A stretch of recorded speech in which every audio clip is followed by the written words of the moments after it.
1. Flour gravy on bread, poor man's gravy. Flour gravy on bread. And let me be clear about what this is, because this is about as stripped down as breakfast gets. You took the leftover grease in the pan, whatever grease was there, bacon drippings, lard, fatback fat, it didn't matter, you whisked in a spoonful of flour, let it cook until it turned a deep golden brown, then poured in water. Not milk. Not cream. Water. Because milk was not always available and water was free. You stirred it constantly until it thickened into a smooth, dark, nutty gravy that smelled deeply savory and rich despite having almost nothing in it. Then you poured it over whatever bread was in the house. Day-old biscuits. Cornbread from the night before. A plain piece of white bread if that was all there was. This breakfast cost almost nothing. It filled you up completely. And in the hands of someone who knew how to properly brown that flour and build that flavor, it was genuinely, remarkably good. This was Monday morning food. This was the week after payday ran out food. This was the meal that kept families moving when the cupboard was close to bare. 2. Cornmeal porridge, plain grits with drippings. Plain cornmeal porridge, or grits cooked down thin with nothing but drippings stirred in. Not shrimp and grits. Not grits with Gouda and bacon from some downtown brunch spot. Just stone-ground cornmeal, water, salt, and whatever fat drippings were kept in the drippings jar on the back of the stove. Every black southern kitchen had a drippings jar. It was a mason jar or a tin can where you poured the leftover grease after every single meal. Bacon fat, pork fat, chicken fat, all of it mixed together into this incredibly complex, layered, smoky fat that carried the memory of every meal that had come before it. A spoonful of that stirred into a pot of hot cornmeal porridge transformed it completely. Gave it depth. Gave it soul. Gave it a richness that you would never guess came from a nearly empty kitchen. Children ate this before school every morning across the rural South for generations. It was warm, it was filling, it was made with love and almost nothing else. 3. Syrup-sopped biscuits, molasses biscuits. Syrup-sopped biscuits. And this is one I want you to sit with for a moment because there is real poetry in this breakfast. You made biscuits, and even in the poorest households, biscuits were something a skilled cook could make with just flour, lard, and buttermilk, and you put them on a plate and you poured molasses over them.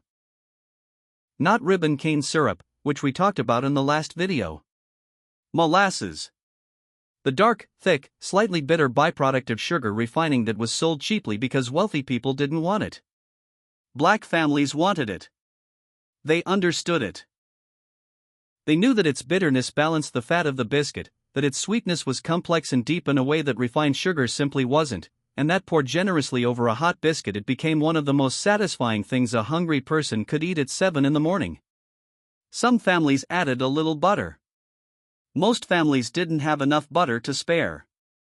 It didn't matter. The molasses was enough. This was the breakfast that got children through a full school day. Simple, cheap, and completely underrated. 4. Fried cornbread with cane syrup, Johnny Cakes.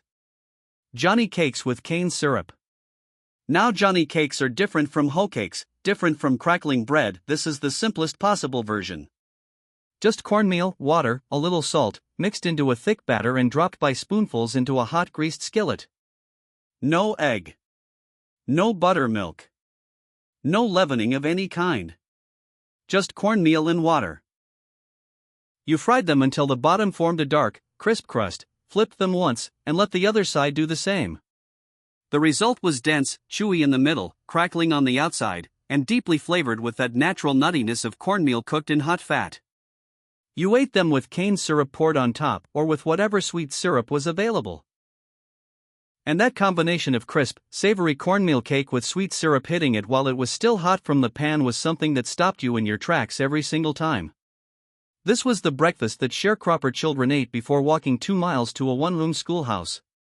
Made from the cheapest possible ingredients by the most skilled possible hands. 5. Scrambled eggs with fatback drippings and onion. Scrambled eggs cooked in fatback drippings with a little onion. Now eggs were one of the more accessible proteins for black families in the rural South because many households kept a few chickens, even in poverty. But the way those eggs were cooked is what made them extraordinary. You did not use butter. You heated fatback drippings in a cast iron pan until they shimmered, then you threw in a handful of finely diced raw onion and let it cook until it softened and sweetened and started to catch a little color on the edges. Then the eggs went in, and you moved them slowly, over low heat, so they stayed soft and custardy rather than dry and rubbery. The drippings gave them a richness and a smokiness that butter cannot replicate. The onion gave them sweetness and depth. And what came out of that pan was a scrambled egg that tasted more complex and more satisfying than anything you will find at a brunch restaurant charging $16 a plate. Eaten with whatever bread was available, this was a breakfast made from almost nothing that tasted like real abundance. 6. Water biscuits, no milk, no butter. Water biscuits. And this entry is important because it speaks directly to the reality of poverty. Some mornings there was no buttermilk. Some mornings there was no lard to spare. What there was flour, a little baking powder, salt, and water. And a skilled cook could still make you a biscuit. Water biscuits are denser than their buttermilk counterparts. They don't have that same flaky, pillowy pull. But they have a clean, simple wheaty flavor, a satisfying chewiness, and they hold up beautifully under gravy or syrup or anything else you put on top of them. Making a good water biscuit is actually harder than making a buttermilk biscuit because you have fewer ingredients doing the work, which means your technique has to carry everything.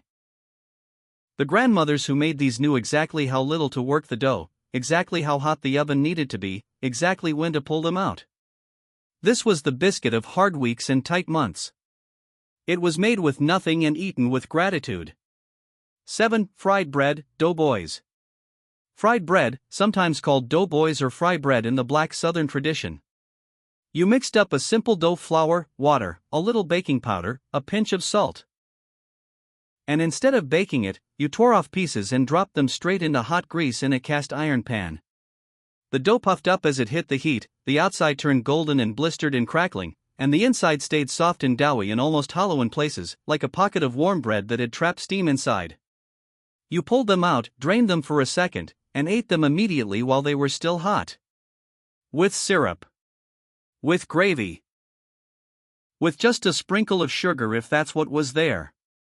This was Saturday morning food in a lot of households. Weekend food. Food that children went crazy for because it felt indulgent and special even though it cost almost nothing to make.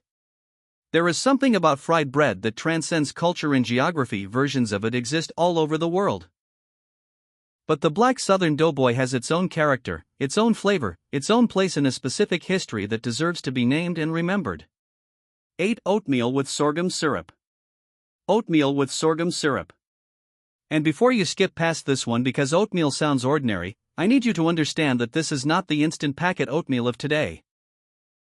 This was rolled oats or even cracked hominy cooked low and slow in water until thick and creamy, then finished with a generous pour of sorghum syrup, which is made from sorghum cane, has a deeper, more complex flavor than molasses, a slight earthiness that is entirely its own, and sometimes a little bit of butter if the household had it.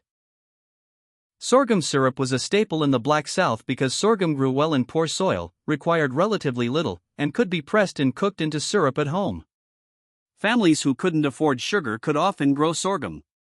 So this was a sweetener that came from the land rather than from the store, and it had a flavor that reflected that wild and complex and real in a way that processed sweeteners are not.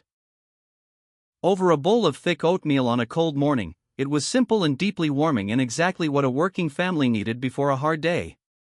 9. Pinto bean breakfast, leftover beans fried up.